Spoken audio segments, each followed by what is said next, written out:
पहले अध्याय 31 टहलना। यह बात शांतनु सेन को सचमुच बहुत गुस्सा दिलाती है।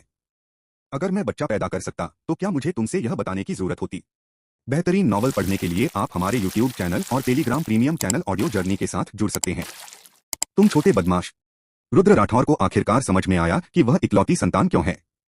पता चला कि शांतनु सेन को कोई शारीरिक समस्या थी। एक दिन भोजन के अवसर का उपयोग करते हुए उसने शांतनु सेन के शरीर को साफ करने के लिए किंग हेट रुक्यूई का उपयोग किया, जिससे पुराने घाव निकल गए। सावधानीपूर्वक जांच के बाद ऐसा लगा कि अब वह बच्चे पैदा कर सकता है। उसने सविता वर्मा को भी देखा। उसकी मां का शरीर हमेशा से अच्छा रहा था और कुछ टॉनिक लेने से कोई बुरा असर नहीं होगा। जाते समय रुद्र राठौर ने मुस्कुराते हुए कहा, पिताजी, माताजी, आप आज रात कोशिश कर सकते हैं। जब तक आप छोटे हैं कुछ और ले लो, ठीक है? फिर उसने एक नुस्खा निकाला। इसका पालन करें और यह तुरंत असर करेगा। शांतनु सेन के चेहरे के भाव नाटकीय रूप से बदल गए। वह रुद्र राठौर के कान के पास झुका। सच में? तो सच में सविता वर्मा ने सब कुछ साफ साफ सुना। उसका चेहरा शर्मिंदगी से लाल हो गया और उसने शांतनु सेन को तिरस्कार भरी नजरों से देखा। बूढ़ा बदमाश। अपने पिता को एक और बच्चा देने का फैसला रुद्र राठौर ने काफी समय से सोचा था। खुद पर आने वाली मुसीबत से बचने के लिए वह बिल्कुल भी बच्चे पैदा नहीं करेगा। जहां तक नए छोटे भाई या बहन की बात है, पारिवारिक स्नेह के चलते वह उनकी यथासंभव मदद करेगा।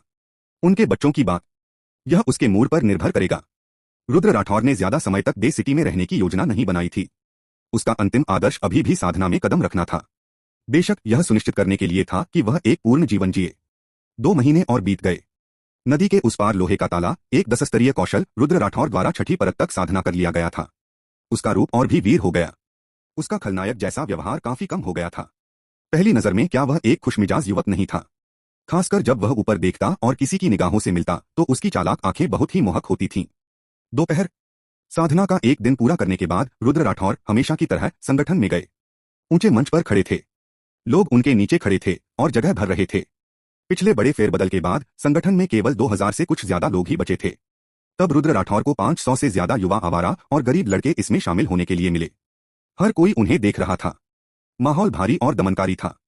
रुद्र राठौर बोले, उनका भाव गंभीर था। भाइयों, एक बार जब आप संगठन के द्वार में प्रवेश कर गए तो आप मेरे, रुद्र राठौर के भाई हो गए। हमारे संगठन में सबसे महत्वपूर्ण चीज एकता है। अगर आपको बाहर धमकाया जाता है तो इसे छिपाए नहीं, मुझे सीधे बताएं और मैं आपके लिए खड़ा रहूंगा। हम अच्छे लोगों पर कभी अत्याचार नहीं करते। अधिकांश लोग 70 से ऊपर थे, एक छोटा हिस्सा 80 था और कुछ भावनात्मक रूप से उत्तेजित लगातार बढ़ रहे थे, सीधे 90 तक पहुंच रहे थे। आधे घंटे बाद रुद्र राठौर ने अपना अंतिम वाक्य कहा, संक्षेप में, यदि आप मेरी बात मानेंगे तो हर कोई अमीर और महान नहीं बन सकता है, लेकिन अच्छी तरह से खाना पीना और यह सुनिश्चित करना कि आपका परिवार एक अच्छा जीवन जिए जरूरी है। मैं घोषणा करता हूं कि सभी का वेतन तिगुना कर दिया जाएगा। जैसे ही उसकी आवाज गिर गई, हर कोई अपने दिल की गहराई से दहाड़ा, लंबे समय तक जीवित रहें। नेता अजय है।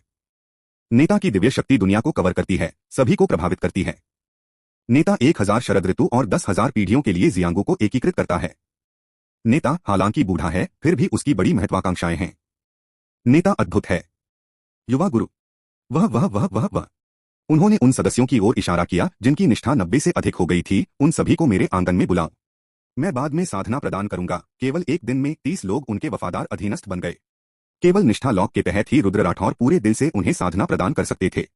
ये 2 महीने उनके निरंतर भाषणों के साथ अधीनस्थों की संख्या जिनकी निष्ठा 90 तक पहुंच गई थी, पहले ही 100 से अधिक हो गई थी और यह 15 युवाओं और आज के 30 लोगों की गिनती के बिना थी। संक्षेप में, भविष्य आशाजनक था। आधे घंटे बाद रुद्र राठौर ने दिन के लिए साधना प्रदान करना समाप्त कर दिया। मेरा अनुमान है कि पूरे ग्रेट झो में मेरे जितने ग्रैंड मास्टर विशेषज्ञ नहीं हैं। उन्होंने अभी अभी सावधानीपूर्वक गणना की थी। उनके अधीन ग्रैंड मास्टर स्तर के विशेषज्ञों की संख्या 147 तक पहुंच गई थी। अभी भाषण के दौरान 60 से अधिक लोग थे जिनकी वफादारी 85 से ऊपर पहुंच गई थी। थोड़े और प्रयास से वे सभी सफल हो सकते थे। उनके लिए उपयुक्त पदों की व्यवस्था करें। जिनमें योग्यता है वे प्रबंधन विभाग में काम करेंगे। जिनमें योग्यता नहीं है वे धीरे धीरे अपने युद्ध अनुभव में सुधार करेंगे और युद्ध विभाग या सूचना विभाग में शामिल होंगे। सुविधाजनक आवंटन के लिए उन्होंने संगठन को 3 भागों में विभाजित किया। प्रबंधन विभाग सब कुछ समन्वयित करता है। युद्ध विभाग लड़ाई में विशेषज्ञ। सूचना विभाग सूचना एकत्र करता है। जी सर, जुबैर चौधरी ने गंभीरता से सहमति व्यक्त की। देर रात के खाने के बाद रुद्र राठौर का आकार टिमटिमाता हुआ दे शहर के बाहरी इलाके की ओर भागा। उसकी गति अविश्वसनीय रूप से तेज थी। अंधेरे में किसी ने उसे देखा नहीं। हाल के वर्षों में उसने कई गति तकनीकों का विकास किया था। 5 मिनट बाद वह जंगल के एक बड़े हिस्से पर से गुजरा। हम रुद्र राठौर हल्के से जमीन पर उतरे। उनके वस्त्र लहरा रहे थे। उनके सामने एक आकृति अत्यंत गति से दौड़ रही थी। लाल वस्त्र पहने उनके कपड़े घावों से भरे थे और उनके शरीर पर आभा कमजोर और कमजोर होती जा रही थी। जब तक वह रुद्र राठौर के सामने दौड़े वह बेहोश हो चुके थे। पफ पफ पफ पफ फुसफुसाहट की एक श्रृंखला आई। लंबी तलवारें पकड़े हुए 20 से अधिक काले कपड़े पहने आकृतियां दिखाई दी। झो झेंगफेंग, मौत का नाटक करना बेकार है। भीड़ से नीले ब्रोकेड के कपड़े पहने एक युवक एक कागज का पंखा पकड़े हुए बाहर आया। उसने उंगली से इशारा किया। एक सुरक्षात्मक आभा लाल वस्त्र वाले व्यक्ति के शरीर पर ठीक से उतरी। झो झेंगफेंग ने गहरी सांस ली। खड़े होकर, यह युवा नायक, जन्मजात कौशल आपको सौंपा गया है। कृपया इसे अच्छी तरह से संरक्षित करना सुनिश्चित करें और इसे कभी उनके हाथों में न पड़ने दें। इसके साथ ही एक राजसी आभा उससे उठी। अपनी मुट्ठियां भींचते हुए उसने अपने बुरी तरह घायल शरीर को सहारा दिया और काले कपड़े पहने आकृतियों की ओर दौड़ा। दुष्टपंथियों, तुम्हारा अंत अच्छा नहीं होगा। भले ही मैं झो झेंगफेंग मर जाऊं, मैं तुम्हारे सामने आत्मसमर्पण नहीं करूंगा। युवा नायक, जल्दी से भागो। मैं उन्हें तुम्हारे लिए रोक लूंगा। उसकी आभा शक्तिशाली, राजसी और दबंग थी। कागज का पंखा पकड़े हुए युवक ने भौहें चढ़ाई। उसके बगल में एक अधीनस्थ ने कहा, युवा गुरु, हमने उसे पहले खो दिया था, इसलिए यह असंभव नहीं है। उस स्थिति में उन सभी को पकड़ लो। अपना सिर थोड़ा नीचे करते हुए उसके शरीर पर आभा भारी और भारी होती गई। उसके कुल 25 अधीनस्थ थे, सभी ट्रांसफॉर्मिंग गैंग दायरे में थे। झो झेंगफेंग उसकी तरह ट्रांसफॉर्मिंग गैंग दायरे के शिखर पर था। 20 से अधिक काले कपड़े पहने आकृतियां अलग हो गईं। 3 लोगों ने झो झेंगफेंग को रोक दिया और बाकी ने रुद्र राठौर को घेर लिया। 32 दो भुजाएं खोनाहा। झो झेंगफेंग का सुरक्षात्मक आभा फट गया। उसने अपनी पूरी शक्ति लगा दी। हालांकि उसके शरीर के भीतर के घाव अब और नहीं टिक सकते थे। इससे पहले कि वह अपना हमला शुरू कर पाता, उसने ताजा खून का एक बड़ा कौर थूक दिया। उसके मेरिडियन प्रभावित हुए, जो पहले उसे मिले जहर के ऊपर था। वह वास्तव में खत्म हो गया था। अपनी आंखें घुमाते हुए झो झेंगफेंग, बेकार कूड़ेदान, मुझे बताओ, जन्मजात कौशल कहाँ है? यदि आपने कोई और चाल चलने की हिम्मत की, जब यह यंग मास्टर वापस आएगा तो मैं आपके पूरे कबीले का सफाया कर दूंगा। आपकी पत्नी और बेटी, यह यंग मास्टर आपके लिए उनका अच्छे से ख्याल रखेगा। कमीने, वह आपकी चाची है। झो झेंगफेंग अब खुद को रोक नहीं सका और गुस्से से बोला, हाँ, चाचा जी, क्या आपको नहीं पता? मुझे बिल्कुल यही पसंद है। वह नीचे गिरा, उसकी सुरक्षात्मक आभा घूमती हुई सीधे झो झेंगफेंग की एक भुजा को काटती हुई। युवा मास्टर, हमें उस आदमी से कैसे निपटना चाहिए? इस समय एक काले कपड़े पहने अधीनस्थ ने पूछा। झो वुडाओं की निगाहें रुद्र राठौर की ओर मुड़ गईं। मेरा यह चाचा जी थोड़ा चालाक है, लेकिन अभी भी बहुत भोला है। वह हंसा। उसने बचपन से ही अपने पिता का अनुसरण किया था और लोगों को परखने की एक बेहतरीन तकनीक सीखी थी। झो झेंगफेंग, वह आदमी झूठ से भरा हुआ था। हालांकि उसने हमारी बातचीत सुन ली है, इसलिए वह निश्चित रूप से अनुमान लगाएगा। किसी की साधना तकनीक चुराने जैसी बात निश्चित रूप से दूसरों को नहीं पता चल सकती। तो उसे मार डालो। झो वुडाओं ने अपना हाथ हिलाया, फिर नीचे बैठ गया, अपने चाचा ससुर के साथ बातचीत जारी रखने की तैयारी में। काले कपड़े पहने लोग अवाक रह गए। जब कहते हो तब करते हो, इतनी बकवास क्यों? क्या तुम्हें नहीं पता कि ज्यादा बोलने से खलनायक मर जाते हैं? एक काले कपड़े पहने आदमी ने खंजर निकाला और रुद्र राठौर की ओर बढ़ा।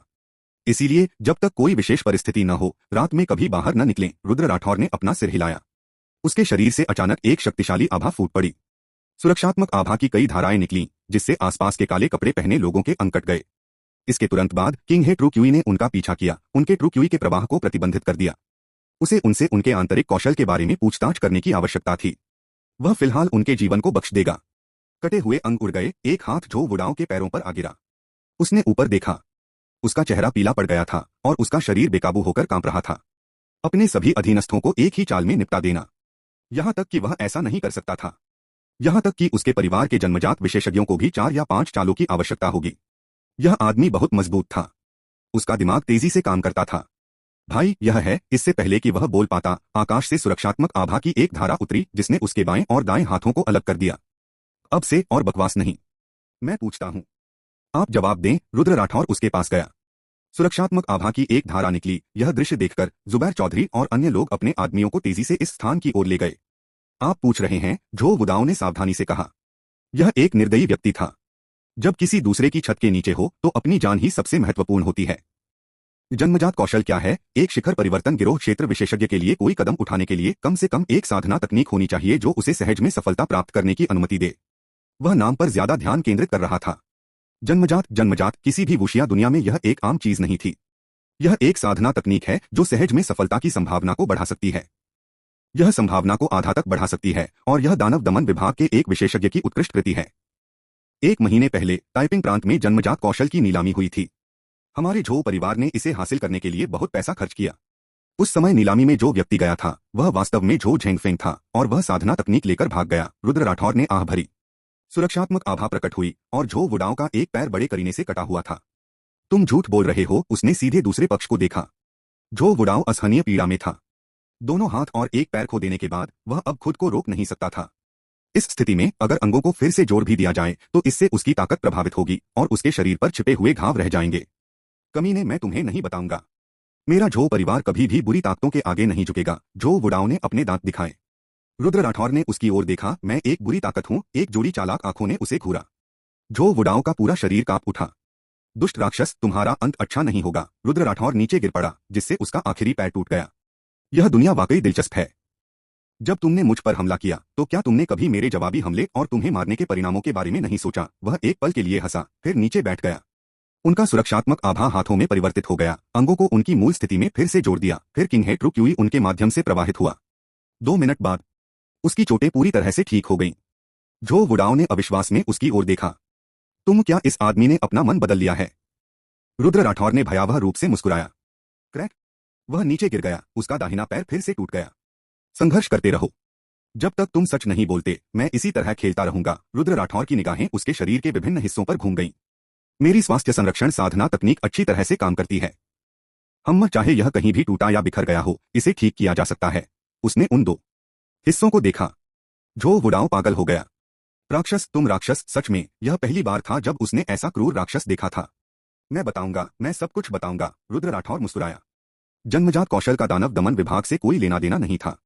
झो झेंगफेंग ने इसे संयोग से हासिल किया था। केवल 2 महीनों में वह क्यूई संघनन क्षेत्र से शिखर परिवर्तन गिरोह क्षेत्र में पहुंच गया। एक शराब पीने के सत्र के दौरान उसने जन्मजात कौशल के बारे में बात की। झो वुडाओ ने तब इसे खोज लिया, खबर को गुप्त रखा और सीधे लोगों को उसका शिकार करने के लिए भेज दिया। अन्यथा अगर झो परिवार ने कोई कदम उठाया होता तो उसके पास भागने का मौका कैसे होता? उस समय वे सीधे एक जन्मजात विशेषज्ञ को भेज देते। उस शराब पीने के सत्र के दौरान झो झेंगफेंग ने 2 जानकारियां उजागर की। पहली, जन्मजात कौशल बहुत शक्तिशाली था, इसकी साधना गति बहुत तेज थी और इसमें प्रवेश की कोई आवश्यकता नहीं थी। झो झेंगफेंग की योग्यता औसत थी और 2 महीनों में शिखर परिवर्तन गिरोह क्षेत्र में उसकी सफलता इसका सबसे अच्छा प्रमाण थी। दूसरा, जन्मजात कौशल एक यांग प्रकार का आंतरिक कौशल था। इससे संघनित सुरक्षात्मक आभा में विस्फोटक आक्रामक शक्ति थी। अगर झो वुडाओ ने विभिन्न गुप्त तरीकों का इस्तेमाल न किया होता तो वह वास्तव में उसे नियंत्रित नहीं कर पाता। यह वास्तव में बिना खोजे ही किसी चीज को पा लेना है। एक यांग प्रकार की साधना तकनीक, क्या यही वह नहीं चाहता था? राक्षसों और यहां तक कि साधकों का सामना करने में यह उसका पहला कदम था। यह विशेष रूप से महत्वपूर्ण था। युवा नायक, मैंने तुम्हें वह सब कुछ बता दिया है जो मैं जानता हूं, झो वुडाओ ने दयनीय भाव से कहा। रुद्र राठौर ने उसकी बात अनसुनी कर दी और अपनी नजर झो झेंगफेंग पर डाल दी। तभी जुबैर चौधरी अपने आदमियों के साथ आ पहुंचा। दर्जनों संगठित लोग मशाले लिए हुए थे जो रोशनी ला रही थीं। रुद्र राठौर ने हाथ बढ़ाकर झो झेंगफेंग के घावों को ठीक किया। दूसरे पक्ष ने उसे भयभीत भाव से देखा। जब रुद्र राठौर झो वुडाओ को पीड़ा दे रहे थे तब उसने सब कुछ साफ साफ देखा और सुना था। भयानक, बहुत भयानक। उन्हें वापस ले जाओ। आप व्यक्तिगत रूप से कठोर पूछताछ करेंगे, तरीकों की कोई सीमा नहीं है। मैं उनके बारे में सभी जानकारी जानना चाहता हूं, विशेष रूप से जन्मजात कौशल के बारे में, रुद्र राठौर ने कहा। समझ गया, जुबैर चौधरी ने सिर हिलाया और अपना हाथ लहराया। कई अधीनस्थ आगे बढ़े और दोनों पुरुषों को बांध दिया। 33 परिवर्तन के 15 दिन बीच में कुछ गलत हो गया। झो झेंगफेंग ने विरोध किया। उन्होंने सुरक्षात्मक आभा हमलों की लहर के बाद लहर को छोड़ दिया। उनकी आभा बेहद शक्तिशाली थी। उनकी राय में अब जब उनकी चोटें ठीक हो गई थीं, तो कोई भी उन्हें रोक नहीं सकता था। जन्मजात कौशल के साथ उन्हें पूर्ण विश्वास था। अगर वह झो वुडाओ की गंदी चाल में नहीं फंसे होते तो वह पहले ही बच निकले होते। हालांकि वास्तविकता वास्तव में वास्तविकता है, क्योंकि यह सुखद कल्पना से कोई समानता नहीं रखती है। जुबैर चौधरी ने उसे थप्पड़ मार दिया। आखिर इन उग्र व्यक्तियों की पृष्ठभूमि क्या थी?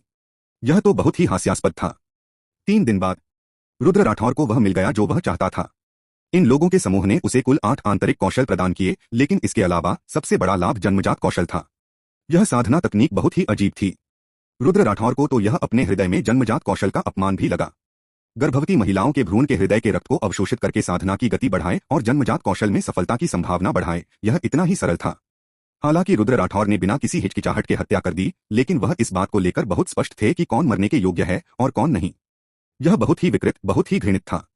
बेशक ऐसा करने से उसे कोई लाभ भी नहीं हुआ। आखिरकार वह पहले से ही एक ग्रैंड मास्टर था। जहां तक अपने अधीनस्थों को इसकी साधना करने देने की बात है, सशक्तिकरण क्षमता के साथ यह आवश्यक नहीं था। मेरे लिए सबसे महत्वपूर्ण यांग प्रकार की आंतरिक ऊर्जा और यांग प्रकार की सुरक्षात्मक आभा है। कुछ सांसों के बाद रुद्र राठौर ने सभी आंतरिक कौशलों को सर्वपरिवर्तनकारी सत्य कला के क्षेत्र में सफलतापूर्वक समाहित कर लिया।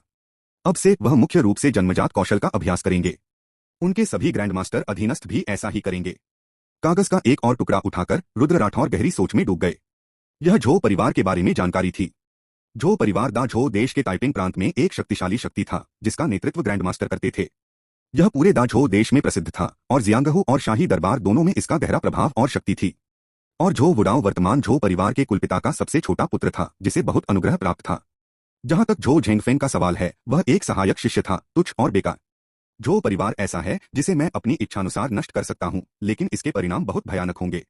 झो परिवार का ग्रेट झो में बहुत ऊंचा स्थान है, जो भूतों और साधकों का ध्यान आसानी से आकर्षित कर सकता है। कुछ सोच विचार के बाद रुद्र राठौर के मन में एक घिनौनी योजना आई, लेकिन दीर्घकालिक विकास के लिए उसके पास ऐसा करने के अलावा कोई विकल्प नहीं था। उस दोपहर उसने अपने सभी अधीनस्थों को बुलाया। अब तक जिन अधीनस्थों की वफादारी 90 से ज्यादा हो गई थी, उनकी संख्या 150 तक पहुंच गई थी। रुद्र राठौर ने उन्हें जन्मजात कौशल से सशक्त बनाया। यह साधना तकनीक बहुत महत्वपूर्ण है, आपको इसे लगन से साधना चाहिए और लापरवाही नहीं करनी चाहिए, उसने बहुत गंभीरता से कहा। उसके अधीनस्थों ने स्वाभाविक रूप से बिना किसी सवाल के आज्ञा का पालन किया। सभी के जाने के बाद रुद्र राठौर सीता कुमारी और जुबैर चौधरी को संगठन द्वारा बनाई गई एक जेल में ले गए। झो वुडाओ एक तरफ बंधा हुआ था, उसके कपड़े साफ थे, जाहिर है उसे यातना नहीं दी गई थी। जुबैर चौधरी के हाव भाव अजीब थे, यह लड़का बहुत समझदार है। मेरे पूछने से पहले ही इसने मुझे सब कुछ बता दिया। मैंने एक विशेषज्ञ से उसका परीक्षण करवाया था और वह झूठ नहीं बोल रहा था। रुद्र राठौर ने सिर हिलाया।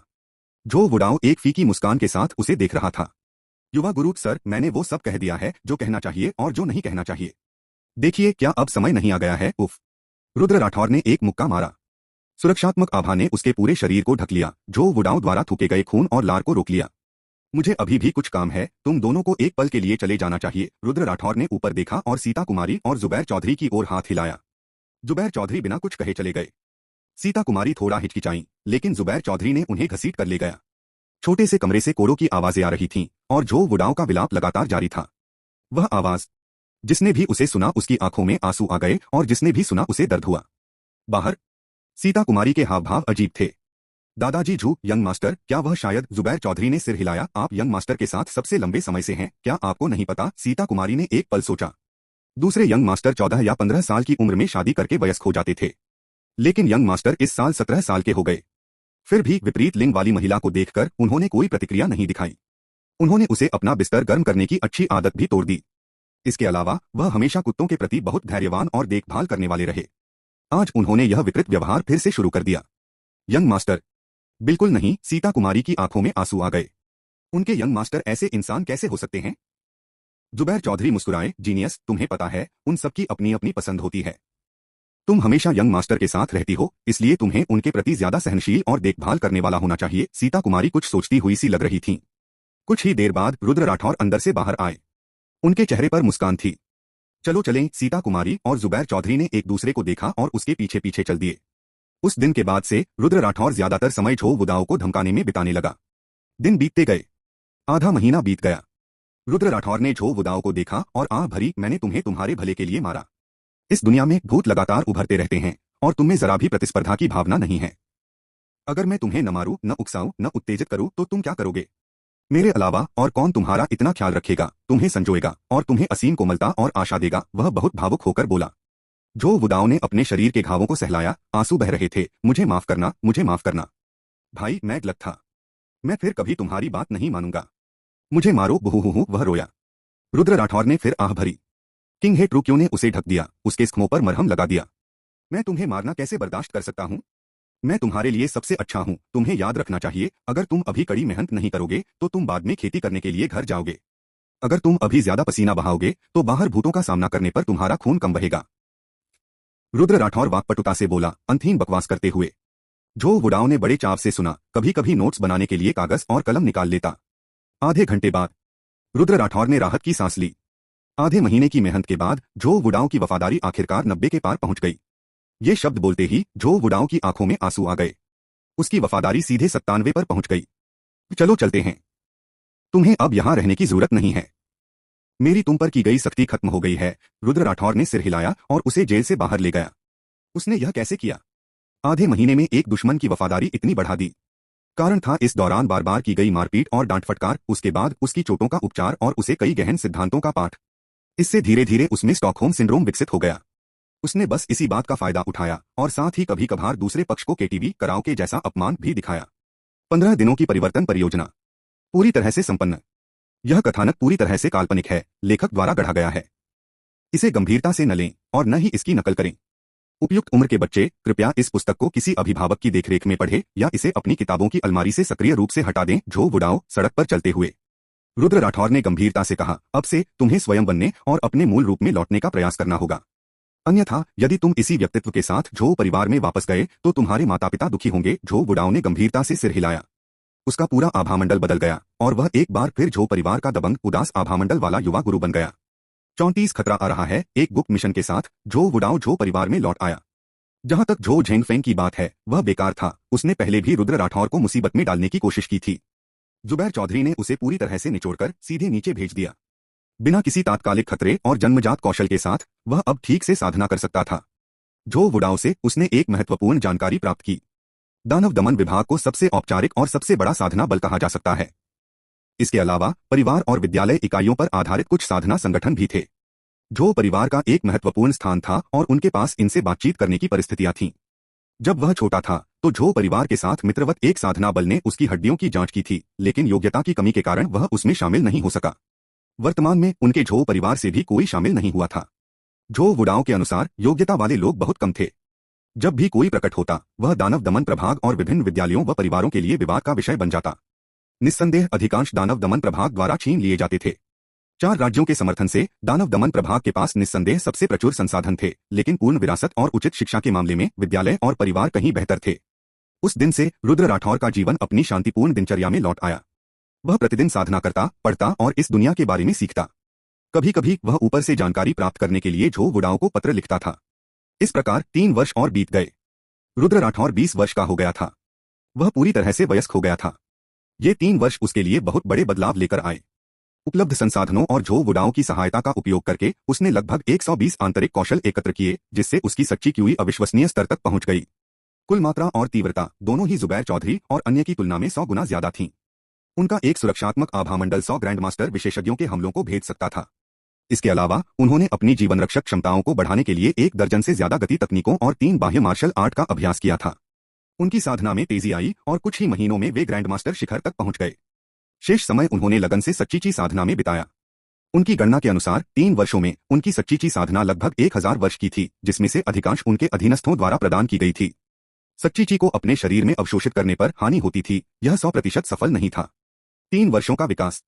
सेन परिवार का प्रभाव और भी विस्तृत हुआ, लेकिन जियान काउंटी से बाहर नहीं निकला, केवल आसपास के शहरों में ही रहा। रुद्र राठौर के 500 अधीनस्थ थे, जिनकी वफादारी 90 तक पहुंच गई थी। उन्होंने उन सभी को जन्मजात कौशल प्रदान किया था, जिससे उन्हें ग्रैंडमास्टर स्तर की ठोस युद्ध शक्ति प्राप्त हुई। वर्तमान में उन्होंने लोगों की संख्या इसी स्तर पर बनाए रखने की योजना बनाई थी। अगर और भी होते तो उसे आसपास के राक्षसों का ध्यान आकर्षित करने की चिंता थी।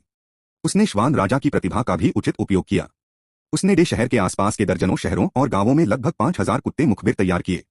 लेकिन अफसोस की बात है कि वह 6 साल तक डटा रहा। फिर भी किसी भी कुत्ते ने आत्मा अवशोषण कौशल को नहीं समझा और साधना के मार्ग पर नहीं चल पाया। ऐसा लग रहा था कि इस मार्ग की सीमा असामान्य रूप से ऊंची थी।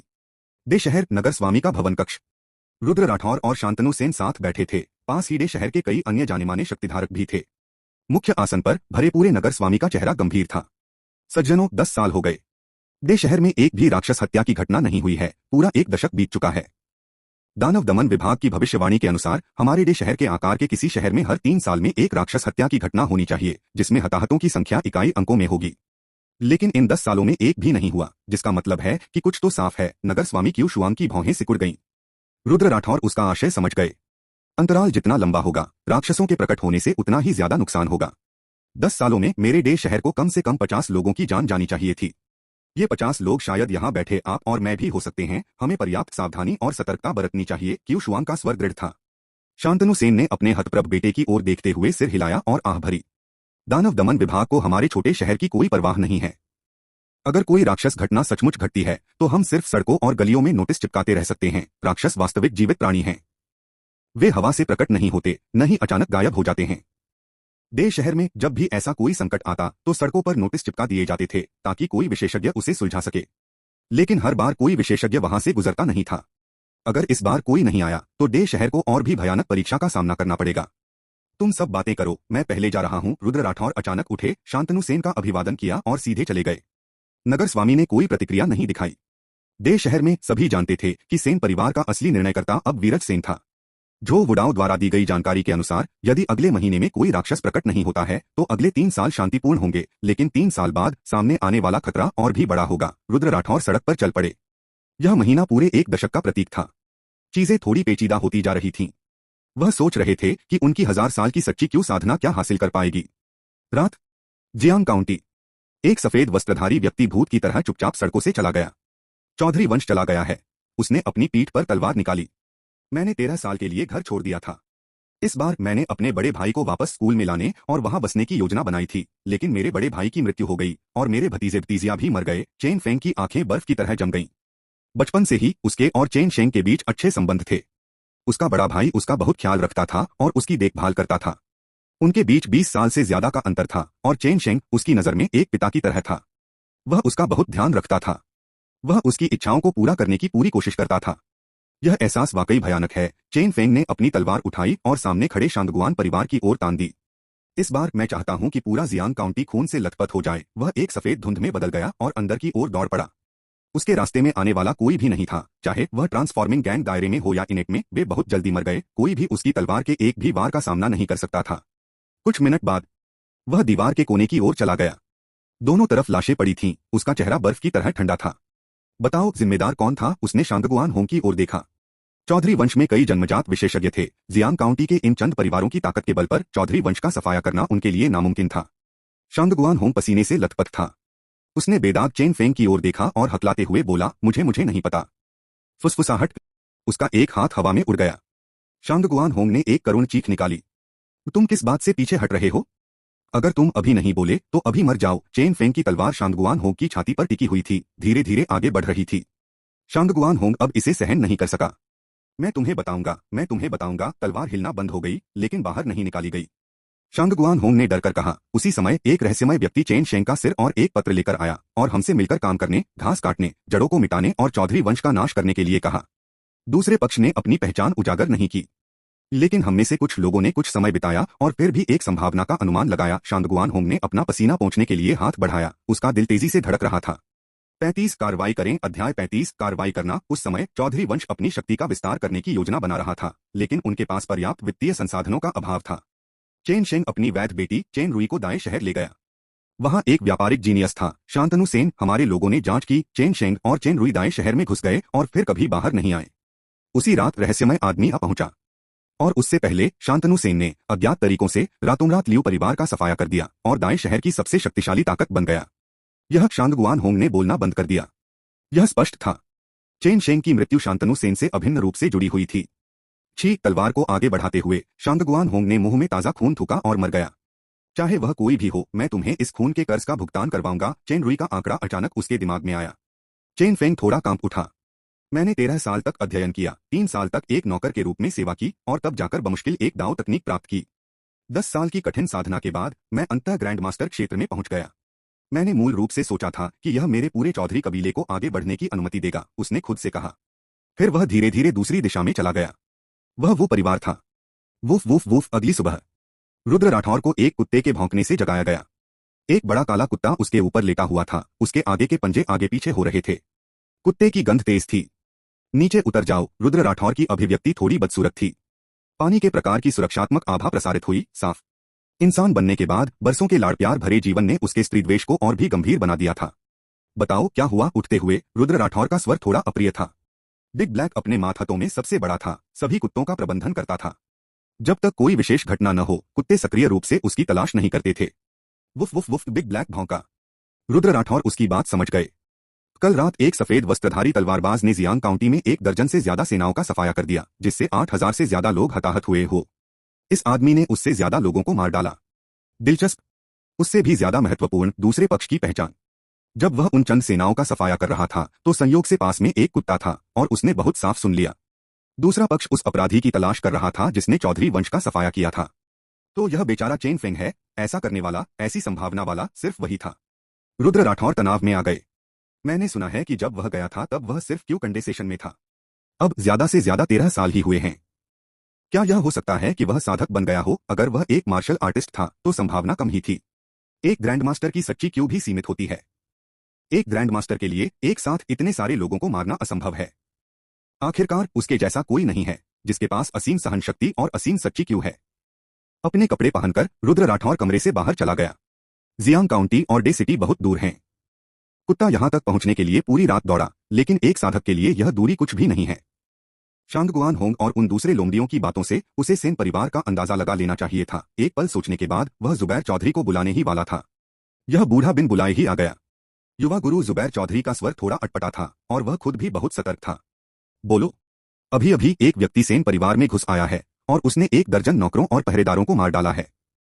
हमारे भाई वहां उससे भिड़ गए हैं और अभी गतिरोध की स्थिति में हैं। मैंने मदद के लिए और भाई भेज दिए हैं। रुद्र राठौर के चेहरे पर उदासी छा गई। क्या मेरे माता पिता ठीक हैं?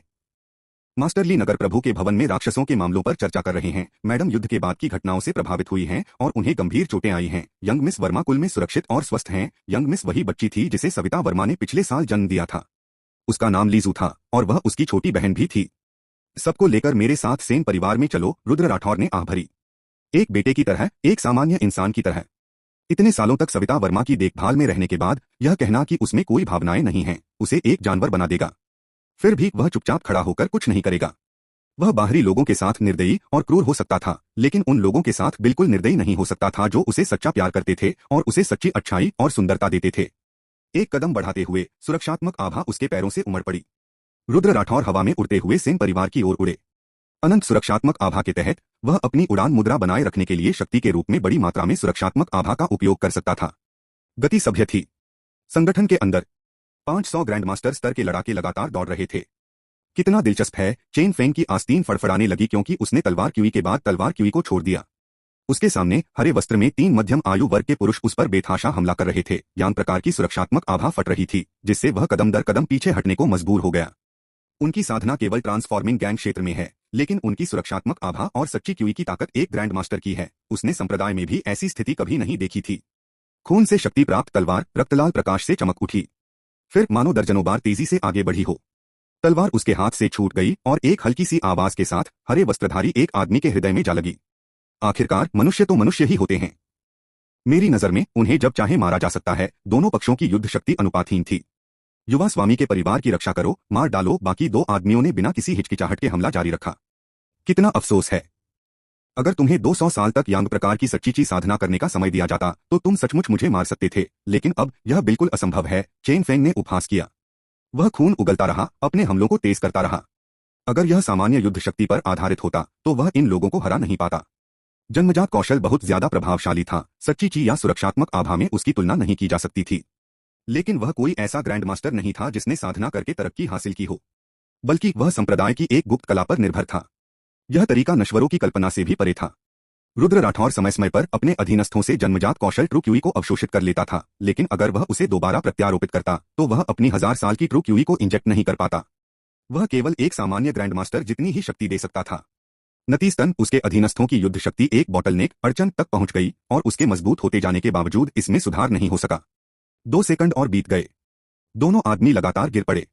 लंबी तलवार पीछे हट गई और चेन फेंग की सांस फूलने लगी। शक्ति बढ़ाने के लिए खून का इस्तेमाल करना भी उसके लिए बहुत कष्टदायक था। तुम शांतनु सेन की पत्नी हो, है ना?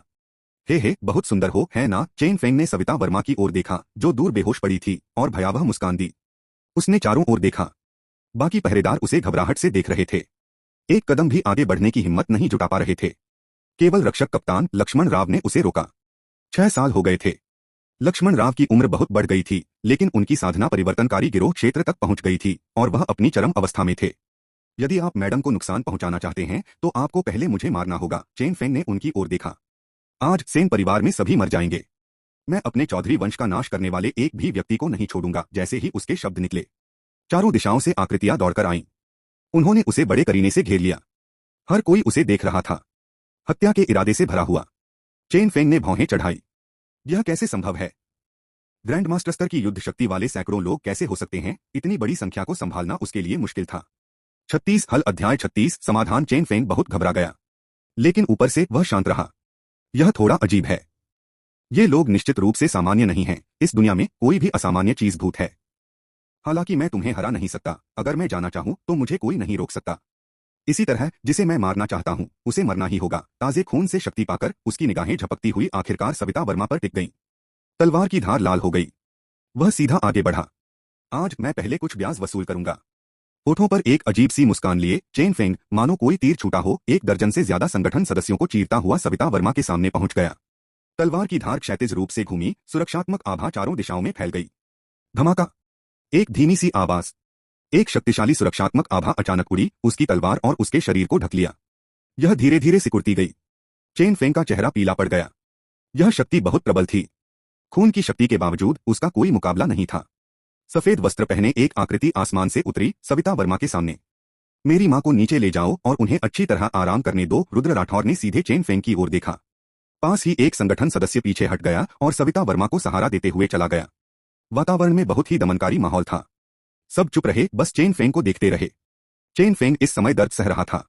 रुद्र राठौर की यांग प्रकार की गैंग ऊर्जा चारों दिशाओं से उमड़ रही थी, कोई जगह नहीं छोड़ रही थी, लगातार उसके शरीर को दबा रही थी। वह तलवार पहले ही टुकड़े टुकड़े हो चुकी थी। उसके शरीर पर एक के बाद एक दरारें पड़ गईं। उसके मुंह के कोने से खून भी बहने लगा। सचमुच बेकार, रुद्र राठौर ने आह भरी। उसने पहले सोचा था कि यह कोई कल्टीवेटर है, लेकिन यह तो बस यही निकला। बस एक ग्रैंड मास्टर। वह उसे आसानी से मार सकता था।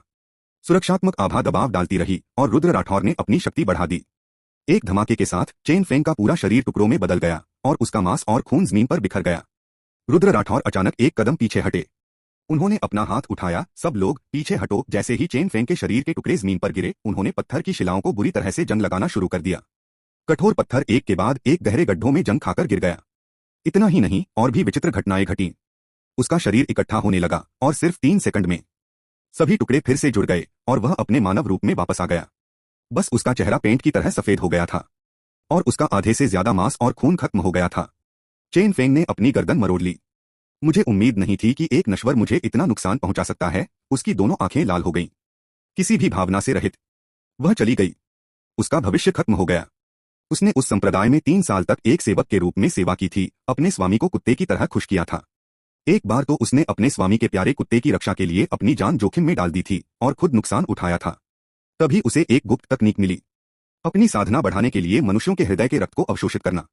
चूंकि उनमें साधना की कोई प्रतिभा नहीं थी, इसलिए पिछले 10 वर्षों से वे ग्रैंड मास्टर स्तर पर ही अटके हुए थे और आगे कोई प्रगति नहीं कर पा रहे थे।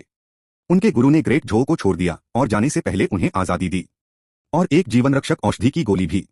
इसके इस्तेमाल के बाद वे एक बार पुनर्जीवित हो सकते थे, लेकिन यह उनकी पूरी जिंदगी खा जाती। उन्होंने वहां एक संप्रदाय बल स्थापित किया था। इस यात्रा में वे चेन शेंग के परिवार को उनके जीवन का आनंद लेने के लिए ले जाने की योजना बना रहे थे, लेकिन उन्होंने कभी उम्मीद नहीं की थी।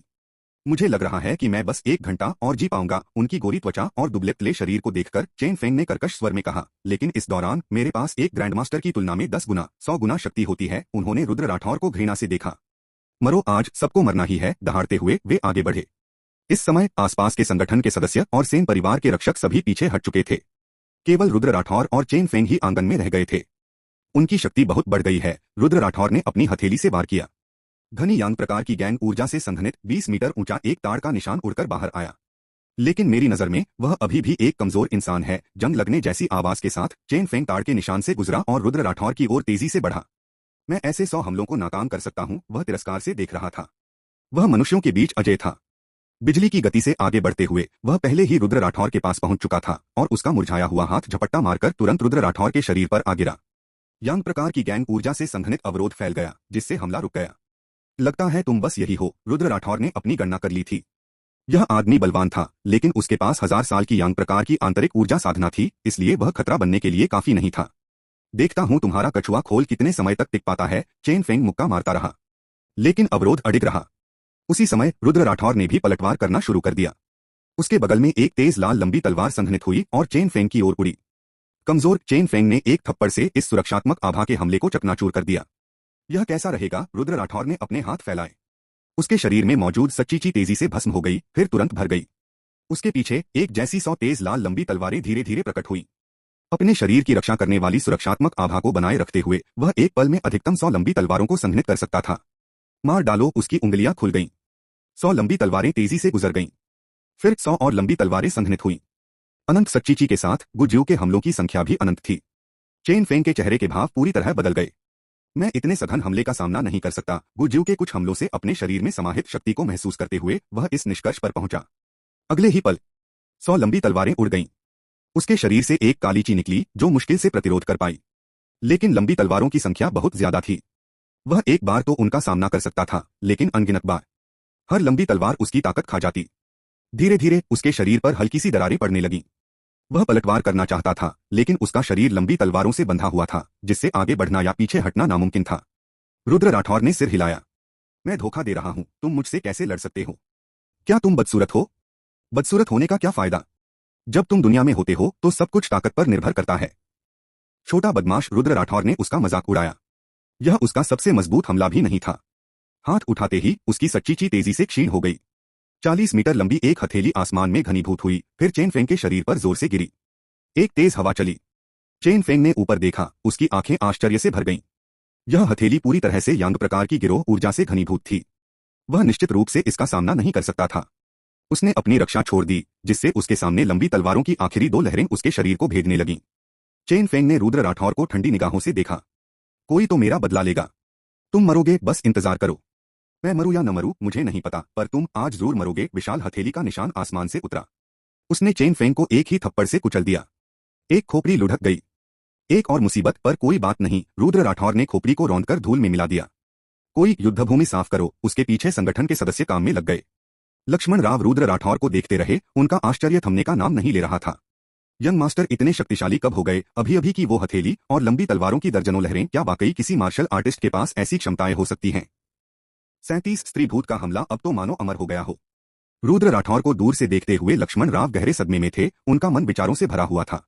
चाचा किन, जाओ मेरे पिता को वापस बुलाओ। इस आदमी के तरीके साधारण नहीं हैं, मुसीबत हो सकती है। रुद्र राठौर अचानक उसके पास आया और उसके कंधे पर थपथपाया। मुस्कुराते चेहरे वाला, वह सचमुच एक खुशमिजाज लड़का था, अगर आप लोगों को मारते समय उसके हाव भाव न देखें। जी हाँ, युवा स्वामी लक्ष्मण राव अचानक वास्तविकता में लौट आए और नगर स्वामी के भवन की ओर तेजी से चल पड़े। रुद्र राठौर सेन परिवार के मुख्य भवन में आकर बैठ गए। जुबैर चौधरी, चेन फेंग की पृष्ठभूमि की जांच के लिए किसी को भेजो। जो वुदाओं को एक पत्र लिखो और जानकारी मांगो। इस समय वह जो शक्ति जुटा सकता था वह सीमित थी। अपनी ताकत से अगर उसे उन भूतों और साधकों की चिंता न होती तो वह बहुत पहले ही अपने प्रभाव का बेतहाशा विस्तार कर चुका होता, महान झो और यहाँ तक कि 4 देशों पर भी कब का। अभी अगर मैं अपनी पूरी ताकत लगा दूं तो भी वह चेन फेंग एक चाल भी नहीं टिक पाएगा। यहाँ तक कि मजबूत विरोधियों के खिलाफ भी मैं लगातार यांग प्रकार की सुरक्षात्मक आभा का इस्तेमाल कर उन्हें चकमा दे सकता हूँ। चाय का स्वाद ठीक ठाक था, अंदर आते ही थोड़ी ठंडी। फिर भी काफी नहीं। सिर हिलाते हुए गुज्जू को हमेशा की तरह दबाव का एहसास हुआ। इसी समय सीता कुमारी वहां आई। युवा गुरु मैडम की चोट। रुद्र राठौर आखिरकार होश में आए। मैं करूंगा। केवल उनकी किन्हे ट्रू क्यू ही सबसे प्रचुर थी और सबसे अच्छा उपचार प्रभाव डालती थी। वह उठे और सविता वर्मा के कमरे में गए। दरवाजा धक्का देकर खोला। कई नौकरानियां उनकी देखभाल कर रही थीं और एक बूढ़ा आदमी अभी अभी दवा का डिब्बा लेकर बाहर आया था। युवा गुरु ली, मैडम के दिल में सुरक्षात्मक आभा की चोट है। यह बहुत गंभीर है। उन्हें और आराम की जरूरत है। उन्होंने इस तरह की चोट कई बार देखी थी। वह जिंदा नहीं बच पाएंगी। रुद्र राठौर ने सिर हिलाया। सीता कुमारी, वैद्य को बाहर ले जाओ और उसे सारी चांदी दे दो। सीता कुमारी ने निर्देशानुसार किया। आसपास के अन्य सेवक भी चले गए। रुद्र राठौर सविता वर्मा के बिस्तर के पास आकर बैठ गए। उन्होंने हाथ बढ़ाया और किन्हे ट्रू क्यू की एक बड़ी मात्रा प्रवाहित हुई जो उन्हें ठीक करने लगी। चेन फेंग का सुरक्षात्मक आभामंडल बहुत प्रबल था, जिसका संक्षारक प्रभाव था। सविता वर्मा को न केवल हृदय की घातक चोट लगी थी, बल्कि उनकी मेरिडियंस में कुछ सूक्ष्म विषैले पदार्थ भी थे। 2 मिनट बाद रुद्र राठौर ने उसे 3 बार शुद्ध कर दिया था। अब कोई समस्या नहीं थी। बाहर निकलते हुए रुद्र राठौर ने सेवकों को निर्देश दिया, गर्म पानी तैयार करो, उसमें एक तौलिया भिगो और उसके शरीर को पोंछो ताकि उसे पसीना आए। कई वर्षों तक मार्शल आर्ट का अभ्यास करने के कारण वह स्वयं भी आधे चिकित्सक थे। अपनी मां की समस्या का समाधान पाकर उन्होंने अपने अंगों को फैलाया और मुख्य हॉल की ओर चल पड़े। पहुंचते ही रुद्र राठौर ने पाया कि वहां न केवल शांतनु सेन थे, बल्कि क्यू शुआंग और दाए शहर के अन्य प्रमुख व्यक्ति भी थे, जिनमें उनके नाना वांगजी और उनके 2 मामा भी शामिल थे। सभी परेशान दिख रहे थे और माहौल भारी था। पिताजी, क्या हुआ? रुद्र राठौर के मन में एक अंदाज था। शांतनु सेन का चेहरा गंभीर था। आधे घंटे पहले आपके दादा के परिवार के एक नौकर की मृत्यु हो गई। यह रुद्र राठौर उलझन में बैठते हुए बोले। उसके शरीर पर कोई चोट नहीं थी और चिकित्सक की जांच में भी कोई चोट नहीं दिखाई दी। मृत्यु का कारण तीव्र भय था, जिससे उसका हृदय गति रुक गई थी। कुछ कहने के बाद वह चुप हो गए। रुद्र राठौर जानते थे मृत्यु का यह कारण किसी भूत का काम होने की 80% से भी अधिक संभावना थी। दाएं शहर में पिछली कुछ शताब्दियों में हुई भूत प्रेत की घटनाओं में से सभी की मृत्यु का यही कारण था। कुछ क्षण सोचने के बाद रुद्र राठौर ने पूछा, क्या कोई सूचना चस्पा की गई है? क्यू शुआंग ने उसकी ओर देखा और जवाब दिया, यह पुष्टि करने के बाद कि यह एक भूत था, मैंने तुरंत किसी को यह काम सौंपा। अब दाएं शहर में सभी को इस बारे में पता है। बहुत से लोग ग्रामीण इलाकों और आसपास के शहरों में भाग गए हैं, यह सामान्य बात थी। दाएं शहर में हर बार जब कोई भूत घटना घटती थी तो उसके ऐसे ही अपरिहार्य परिणाम होते थे। मामला निपट जाने के बाद वे वापस लौट आते थे। अब हम बस इंतजार कर सकते हैं। मुझे उम्मीद है कि कोई विशेषज्ञ हमारे दाएं शहर से गुजरेगा और हमें इस विपत्ति से बचाएगा। क्यू शुआंग आशान्वित दिखे। दानव दमन विभाग के बारे में क्या? जब तक कि 2000 से ज्यादा हताहतों वाली कोई बड़ी घटना न घट जाए या कोई शक्तिशाली दानव प्रकट न हो जाए, अन्यथा वे आसानी से हस्तक्षेप नहीं करेंगे, खासकर दाएं शहर जैसी दुर्गम जगह में। रुद्र राठौर ने अपने माता पिता की रक्षा के लिए अपने संगठन के अधिकांश सदस्यों को सेन परिवार के पास भेज दिया। सुरक्षा के लिए शांतनु सेन भी रेन परिवार के महत्वपूर्ण सदस्यों को वापस ले आए। देर रात रुद्र राठौर उस आंगन में लेटा था जहां वह पहले सेन परिवार में रहता था। उसे नींद नहीं आ रही थी। सुबह वह नौकर की लाश देखने गया था। उसकी आंखें खुली हुई थीं, चेहरे पर दहशत थी। उसे डर नहीं था, बल्कि वह सोच रहा था कि यह भूत कैसा अस्तित्व है। क्या उसकी 1000 साल की साधना इसे संभाल पाएगी? अचानक सेन परिवार से एक भयानक चीख सुनाई दी। रुद्र राठौर ने भौहें सिकोड़ी, अपने कपड़े पहने और आवाज की ओर दौड़े। अपने चारों ओर सुरक्षा आभा लिए वह सावधानी से आगे बढ़े। सेन परिवार के बीचों बीच एक छोटा सा आंगन। यहीं पर रेन परिवार के वर्तमान मुखिया वांग किशेंग के सबसे बड़े बेटे वांग टोंग अपने निजी रक्षकों के साथ रहते थे। रुद्र राठौर सबसे पहले पहुंचे। वह छत पर खड़े होकर आवाज की दिशा में नीचे देख रहे थे। वांग टोंग खून से लथपथ कमरे से बाहर लड़खड़ाते हुए आए। बचाओ बचाओ, वह बेतहाशा चिल्लाए। रुद्र राठौर को छत पर देखकर वह और भी जोर से चिल्लाए, भाई जियाओ एन, मुझे बचाओ। उसने अपने पिता को कहते सुना था कि जियाओ एन युद्ध कला में बहुत कुशल है। शायद वह अंदर के राक्षस को रोक सके। रुद्र राठौर अविचलित रहा, चुपचाप उस काली आकृति को द्वार से बाहर निकलते देखता रहा। उसकी शारीरिक बनावट से वह एक स्त्री थी। उसने काला घूंघट ओढ़ा हुआ था, उसका शरीर पतला और भरा हुआ था। जैसे ही वह थोड़ा पास आई, रुद्र राठौर की पुतलियां सिकुड़ गईं। उसका रूप रंग वाकई सुंदर था, एक सामान्य अंडाकार चेहरा और विलोलीफ जैसी भौहें। उसकी त्वचा भी गुलाबी थी, लेकिन उसके चेहरे से खून टपकता रहा। जमीन पर गिरते ही खून हरा और संक्षारक हो गया, आसानी से कठोर फर्श में घुसकर कई छोटे छोटे गड्ढे बना रहा था। भाई जियाओ एन, वांग टोंग और भी जोर से चिल्लाया। स्त्री भूत रुकी, रुद्र राठौर को देखने के लिए अपना सिर उठाया। फिर उसने अपना सिर नीचे किया और वांग टोंग की ओर चलती रही। उसका दाहिना हाथ अचानक रबर के फल की क्षमता वाले व्यक्ति की तरह वांग टोंग की गर्दन पकड़ने के लिए 5 मीटर आगे बढ़ा। रुद्र राठौर ने भौहें चढ़ाई। एक यांग प्रकार की सुरक्षात्मक आभा निकली, जिसने महिला भूत की बाह पर प्रहार किया। झंकार झंकार, यह स्टील पर प्रहार जैसा था। बेहतरीन नॉवल पढ़ने के लिए आप हमारे यूट्यूब चैनल और Telegram premium channel audio journey के साथ जुड़ सकते हैं। बिना किसी तरंग के रुद्र राठौर ने राहत की सांस ली। यह सुरक्षात्मक आभा बहुत कमजोर थी, उसकी शक्ति का केवल 1%। सबसे महत्वपूर्ण बात यह सच था कि यांग प्रकार की साधना तकनीक भूतों का मुकाबला कर सकती थी। अभी अभी जब सुरक्षात्मक आभा खिसकी, रुद्र राठौर ने स्पष्ट रूप से एक संक्षारक ध्वनि सुनी। यह वैसी ही स्थिति थी जैसी चेन फेंग का सामना करते समय थी। सुरक्षात्मक आभा के हमले ने महिला भूत का ध्यान आकर्षित किया। उसने वांग टोंग को छोड़ दिया और सीधे उस पर हमला करने के लिए अपना हाथ बढ़ाया। 5 गोरी पतली उंगलियां 10 मीटर तक फैली हुई छत पर रुद्र राठौर की ओर दौड़ी। धमाका, सुरक्षात्मक आभा द्वारा संरक्षित। रुद्र राठौर को कोई नुकसान नहीं हुआ। उंगलियां उसके पास से छू गईं और रुद्र राठौर नीचे कूद पड़े। अगले ही पल महिला भूत की सभी 10 उंगलियां एक साथ आगे बढ़ी। उनके पीछे एक लाल जीभ लटक रही थी जो हरे चिपचिपे तरल में लिपटी हुई थी। पास में ही वांग टोंग भयभीत था, जगह पर जम गया। 38 दुआनमु दोष रहित है, तुच्छ कौशल, एक विशेषज्ञ के सामने दिखावा करने की तुम्हारी हिम्मत कैसे हुई? रुद्र राठौर उससे मिलने गया। उसे महिला भूत की शक्ति की अच्छी समझ थी, उसकी 1% शक्ति ने पिछला प्रभाव उत्पन्न किया था। यदि वह पूरी ताकत लगा देती तो वह इसे संभाल सकता था।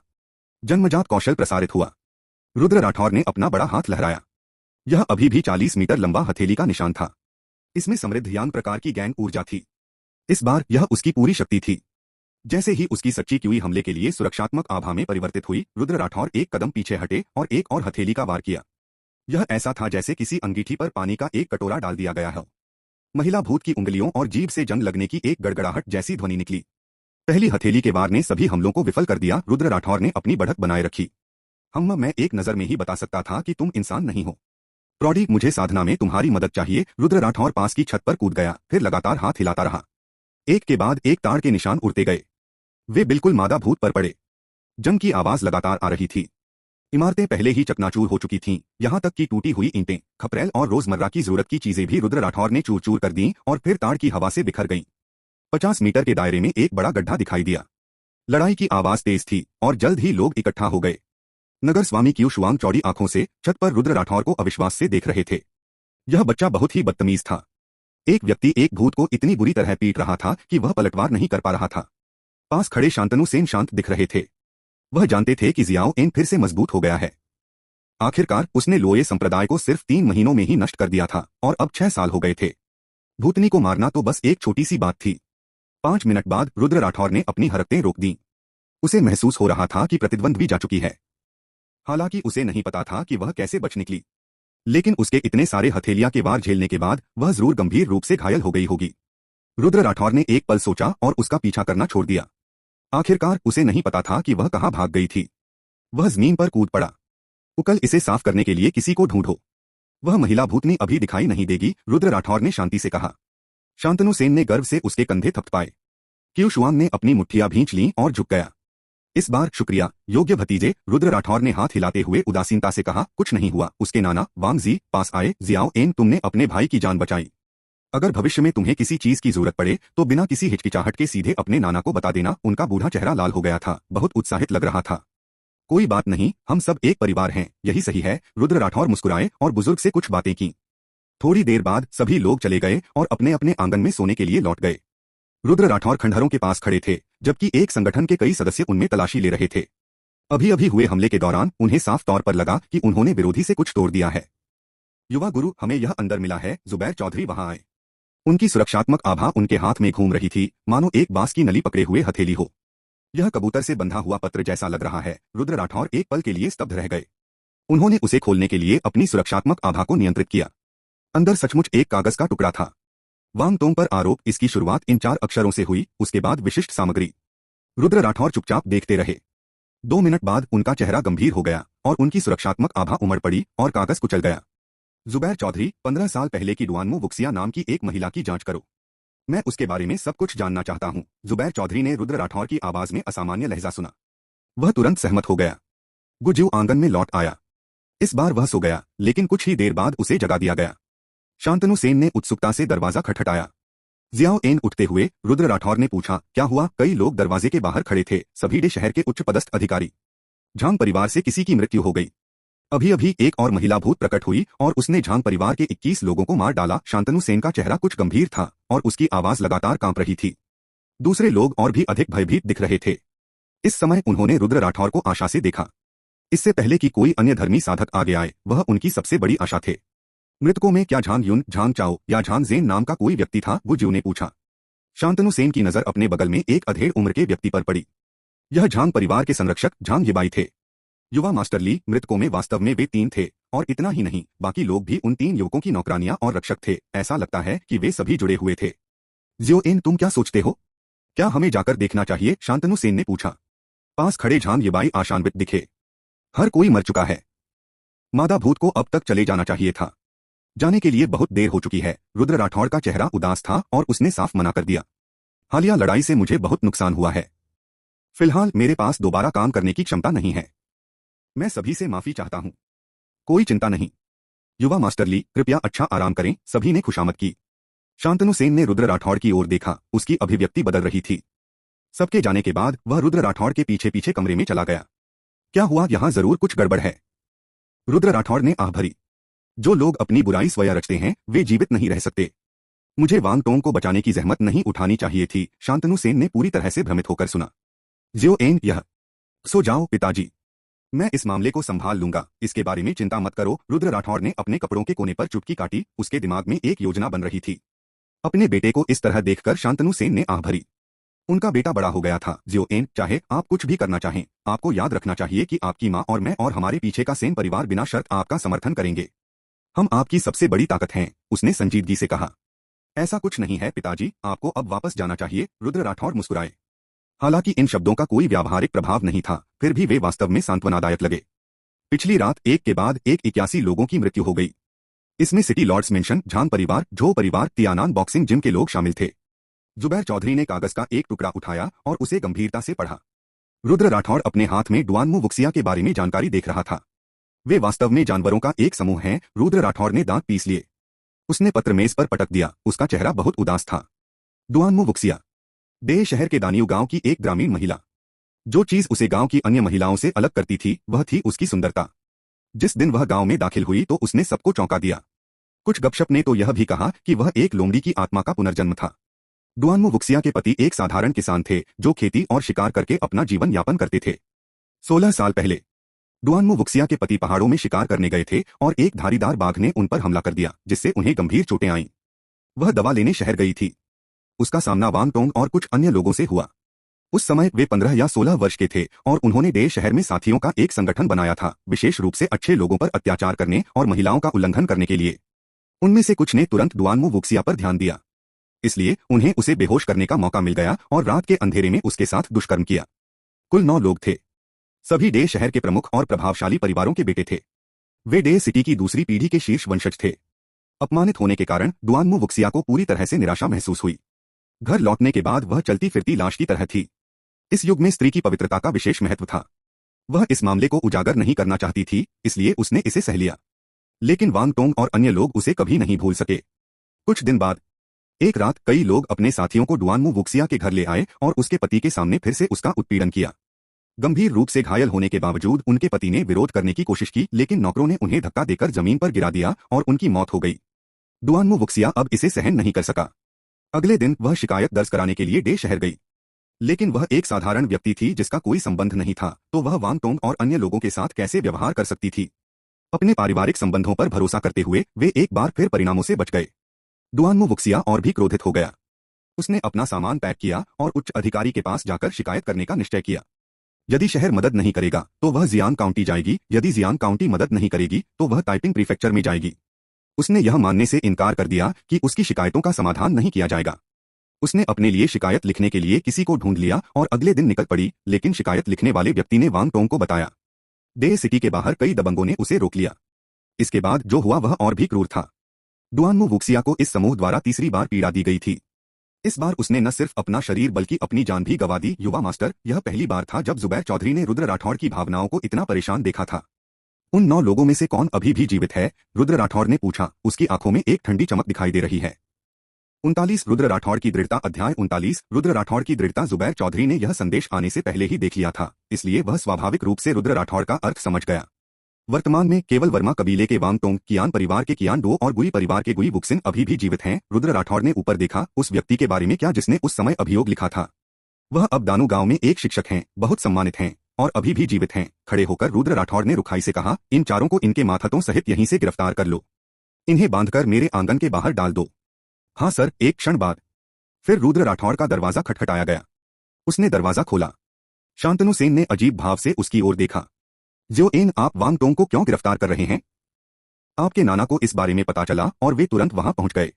आपकी मां भी नहीं समझती है। रुद्र राठौड़ ने काली पोशाक पहन ली थी, उसकी आभा तेज थी। चलो पिताजी। शांतनु सेन हैरान थे, लेकिन फिर भी उन्होंने पीछा किया। प्रांगण में जुबैर चौधरी अभी कुछ संगठन सदस्यों के साथ पहुंचे थे। उन्होंने वांग टोंग को पूरी तरह से बांध दिया था, उसकी गतिविधियों पर पूरी तरह से प्रतिबंध लगा दिया था। युवा मास्टर, उसके मेरिडियन को भी हमने बंद कर दिया है। वह बच नहीं सकता, एक युवक ने कहा। वह उस समय के 15 युवाओं में से एक था जिसका नाम वांग जियाओर था। वह अब 16 वर्ष का हो गया था। उसे वहीं छोड़ दो। रुद्र राठौड़ का लहजा बर्फीला था। भाई ज्योएन, इसका क्या मतलब है? वांग टोंग समझ नहीं सका। वह गहरी नींद में सो रहा था, तभी अचानक उसे यहां खींच लिया गया। आखिर क्या चल रहा था? रुद्र राठौड़ ने जानलेवा इरादे से उसकी ओर देखा। मेरा क्या मतलब है? आपको अपने दिल में इसके बारे में सबसे स्पष्ट होना चाहिए। उसने इस आदमी को टुकड़े टुकड़े करने की इच्छा को दबाते हुए अपना सिर हिलाया। उन 2 वर्षों के दौरान जब वांग टोंग 15 से 17 वर्ष के थे, उसके हाथों मरने वाली लड़कियों की संख्या 20 से अधिक हो गई। वह पूरा बदमाश था। शांतनु सेन ने पूरी तरह हतप्रभ होकर सुना। ऐसा लगता है कि कुछ असाधारण घटित हुआ है। जुबैर चौधरी, अपने आदमियों से उसकी अच्छी तरह से रक्षा करवा। अगर कोई भूत दिखे तो सीधे मुझे सूचित करो। रुद्र राठौड़ और शांतनु सेन धीरे धीरे चले गए। मुख्य हॉल में वर्मा कबीले के पुराने गुरु वांग जी की अभिव्यक्ति उदास थी। उनके बगल में सविता वर्मा भी असमंजस से उन्हें देखने लगी। पोते, इसका क्या मतलब है? उसने पूछा। उसका लहजा कुछ नाराजगी भरा था। रुद्र राठौड़ बड़ी कुर्सी पर बैठे चुपचाप उनकी ओर देख रहे थे। तुम अपने भाई को क्यों ले गई? इन वर्षों में वांग टोंग ने सर्वश्रेष्ठ प्रदर्शन किया था। वह उनका पसंदीदा जूनियर था। उन्होंने उसे असीम स्नेह दिया था। रुद्र राठौड़ की नजर इस बूढ़े आदमी पर पड़ी। सीता कुमारी, उन्हें देखने की जानकारी दो। सीता कुमारी, जो उसके पीछे पीछे चल रही थी, ने अपनी पीठ के पीछे से एक कागज का टुकड़ा निकाला और मेज पर रख दिया। कुल 3 प्रतियां थीं। शांतनु सेन, सविता वर्मा और वांग जे प्रत्येक ने एक प्रति उठाई। कुछ मिनट बाद उन्होंने पढ़ना समाप्त कर लिया। उनकी अभिव्यक्तियां भिन्न भिन्न थीं। सविता वर्मा ने अपना मुंह ढक लिया, चेहरा पीला पड़ गया। यह उसे विश्वास ही नहीं हो रहा था कि उसके भाई का बच्चा ऐसा करेगा। क्या यह 15 बजे शुरू हुआ? शांतनु सेन की अभिव्यक्ति गंभीर थी। निस्संदेह वह इन पारिवारिक शिष्यों के आचरण को जानता था। महिलाओं को अपमानित करना मामूली बात थी। उसे रुद्र राठौड़ की हरकतों की परवाह थी। केवल इस बिंदु के आधार पर किसी को गिरफ्तार करना अनुचित था। क्या इसका संबंध पिछली रात की महिला भूत से हो सकता है? वांगजी ने कागज नीचे रख दिया। पोते, क्या ये सचमुच जरूरी है? दे शहर में वर्तमान परिवार के मुखियाओं और बुजुर्गों से पूछें, जब वे छोटे थे तो उनमें से किसने ऐसी चीजें नहीं की? उन्होंने जवाब दिया। ये बहुत सामान्य था। वह स्वयं एक बदमाश था जो युवावस्था में पुरुषों और महिलाओं को धमकाता था, लेकिन परिवार के संरक्षण में कभी कुछ नहीं हुआ। वर्तमान सिटी लॉर्ड क्यू शुआंग और वे कुछ परिवार प्रमुख सभी एक ही तरह के थे। शांतनु सेन एक अपवाद थे। जब वह छोटे थे तब भी वह लोगों का दिल जीत रहे थे और व्यवसाय के माध्यम से अपने प्रभाव और व्यापारिक साम्राज्य का विस्तार कर रहे थे। रुद्र राठौड़ ने उसे घूरकर देखा। मैं समझता हूं तो गलत ये लोग नहीं थे, बल्कि ये समाज था। इन महत्वपूर्ण हस्तियों की नजर में दुआनमू वुक्सिया जैसे लोग सिर्फ चींटियां थे, जिन्हें मनमाने ढंग से धमकाया और अपमानित किया जा सकता था। इससे कोई फर्क नहीं पड़ता कि उन्हें कितना सताया गया, यह किसी अन्य इंसान का ध्यान आकर्षित नहीं करेगा।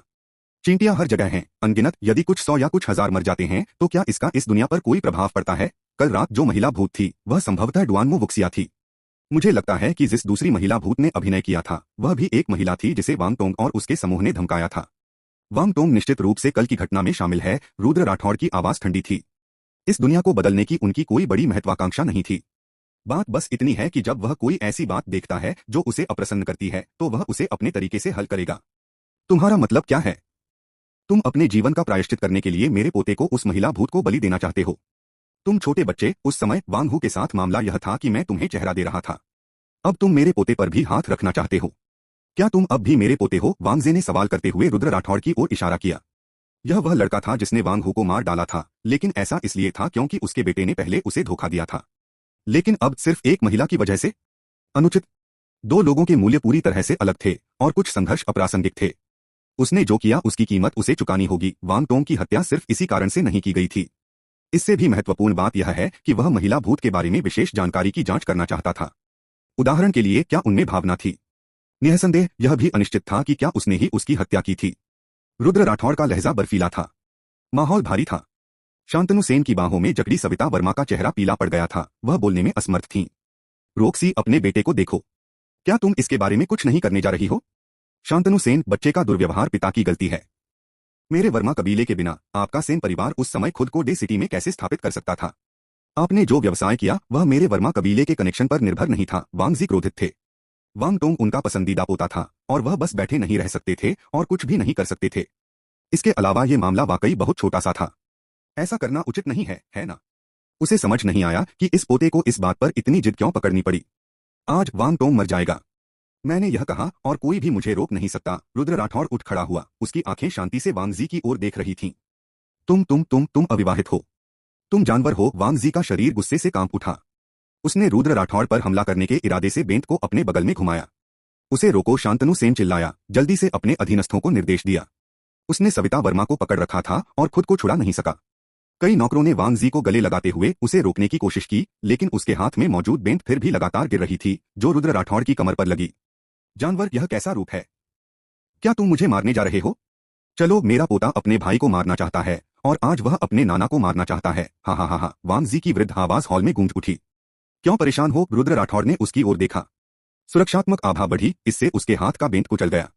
जो एन शांतनु सेन ने रुद्र राठौड़ की आंखों में देखा, उसका दिल जोर से धड़कने लगा। वांगजी मुस्कुराए। चलो, अगर तुम में हिम्मत है तो मुझे मार डालो। वैसे भी टोंगर तो मरने ही वाला है, मेरे जीने का क्या मतलब? वह विक्षिप्त लग रहा था। वांगटोंग की आवाज बहुत तेज थी, जिसने बाहर कुछ लोगों का ध्यान आकर्षित किया। वर्मा कबीले के लगभग सभी लोग वहां पहुंच गए थे। वांगटोंग के पीछे खड़ा हूं। कई चाचाओं ने रुद्र राठौड़ को अप्रसन्न भाव से देखते हुए ओल्ड मास्टर का समर्थन किया। जो एन, तुम क्या करना चाहते हो? उन्होंने बड़ों की तरह व्यवहार किया। एक महिला के लिए यह इसके लायक नहीं है। सबसे बड़े चाचा ने शांतनु सेन की ओर लगातार आंख मारते हुए आह भरी। जो एन, शांतनु सेन ने एक पल के लिए संघर्ष किया, लेकिन फिर भी कुछ नहीं बोले। वह अपने बेटे का सम्मान करते थे। रुद्र राठौड़ की नजरें उनके हर चेहरे पर पड़ी। मैं क्षमा चाहता हूं, मैं निश्चित समय पर बहुत दृढ़ रहता हूं। मुझे सचमुच खेद है। रुद्र राठौड़ ने आह भरी। उसके हाथ की एक लहर के साथ सुरक्षात्मक आभा की एक किरण प्रसारित हुई। वांगजी और अन्य लोग पीछे हट गए और वांगजी सीधे बेहोश भी हो गए। 40 जानकारी प्राप्त करें। जियोएन, आप वास्तव में क्या करना चाहते हैं? उसके चाचा ने पूछा। वह वांग किशेन, वांग टोंग के पिता थे। रुद्र राठौड़ ने आज यह प्रश्न कई बार सुना था। आखिर वह क्या करना चाहता था? अपने आसपास के लोगों को देखते हुए उन्होंने तेजी से कहा, मैं जो करना चाहता हूं उसके लिए स्वाभाविक रूप से मेरे पास अपने कारण हैं। मुझे आशा है कि आप सभी तर्कसंगत होंगे। अभी केवल मैं ही भूत से निपट सकता हूं। कृपया ध्यान से सोचें। अगर कोई फिर से परेशानी पैदा करता है तो दुश्मनी करने के लिए मुझे दोष न दें। वांग जी उनके नाना थे और अपनी मां की उपस्थिति में वह स्वाभाविक रूप से हिंसा का सहारा नहीं लेंगे। लेकिन अगर उन्होंने सचमुच सोचा कि वह अपने रिश्तेदारों को छोड़ देगा तो वे गंभीर रूप से गलत थे। इतना कहकर वह मुड़ा और चला गया। समूह ने गहरी सोच में डूबे हुए उसकी पीछे हटने वाली छवि को देखा। रुद्र राठौड़ वांग टोंग को मरवाना चाहता था। एक और कारण था। उनके स्थानांतरण से पहले उनके एक छात्र ने भी यही अनुभव किया था। यह प्रक्रिया समान थी जिससे उनका परिवार बर्बाद हो गया और उनकी आत्मा बिखर गई।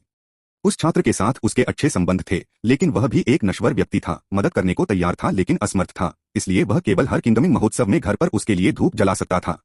बात सिर्फ इतनी थी कि वह दुनिया अपेक्षाकृत भौतिकवादी थी और उसके छात्र को बदला लेने के लिए भूत बनने का मौका नहीं मिला। अरे मैं रुद्र राठौड़ दूसरों को अपने कार्यों के बारे में क्यों समझाऊं? उसने सिर हिलाया। उन्होंने इस मामले पर ध्यान देना शुरू किया। अब सबसे महत्वपूर्ण चीज थी भूत।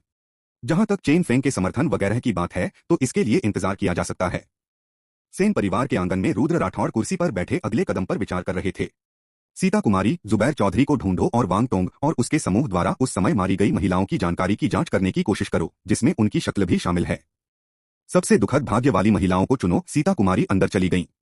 उन्होंने आदरपूर्वक रुद्र राठौड़ को प्रणाम किया। धन्यवाद यंग मास्टर। रुद्र राठौड़ ने ऊपर देखा। सीता कुमारी की वफादारी आश्चर्यजनक रूप से 100 से अधिक हो गई थी। वह उनके अधीन इस मूल्य तक पहुंचने वाली पहली व्यक्ति थी। सीता कुमारी की आंखें भावुक हो उठीं। देई सिटी में अब भी डुआनमू वुक्सिया जैसी महिलाएं और वांग टोंग जैसे महान युवा मास्टर हैं, लेकिन आप जैसा युवा मास्टर जो उनके लिए खड़ा है वह पहला है। उसका स्वर गंभीर था। जाहिर है उसके पीछे भी एक कहानी थी। रुद्र राठौड़ ने अपना सिर हिलाया। मैं केवल अपनी कुछ भावनाओं को संतुष्ट कर रहा हूं। सीता कुमारी ने उसे गहराई से देखा, फिर चली गई। शाम ढलने लगी थी। रात हो गई। काली धुंध में 3 आकृतियां आकर्षक आकृतियों और सुंदर दिखावट के साथ जंगल में घूम रही थीं। उनमें एक सामान्य विशेषता थी। उनके 7 छिद्रों से रक्त बहने लगा। सिस्टर वुक्सिया, उस आदमी के बारे में क्या? दाहिनी ओर वाली आकृति ने पूछा।